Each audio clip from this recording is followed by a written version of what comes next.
Tama po kayo, Mr. Chair. Subalit, yung sumunod na kaso po na na-file sa COMELEC, questioning naman po, kine-question yung mismong kontrata na pinasok namin, hindi po minarapat ng Korte Suprema ng magulang na mag-issue at pahintuin ng COMELEC sa aming pong paghahanda.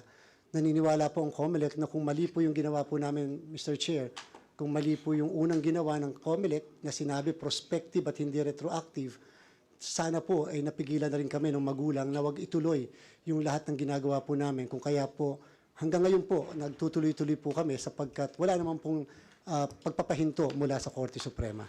Mr. Chair, kasi iniintay po nung magulang na bigyan kayo ng pagkakataon na sa sarili nyo mismo, on your own initiative, ituwid po ninyo yung pagkakamali. Nung sabihin po niya na kayo po yung nagkamali, ang totoo po noon, Mr. Chair, kaya nyo namang ituwid, di ba ba? Mr. Chair, ang problem po namin nung lumabas po yung desisyon ng Korte Suprema na kapag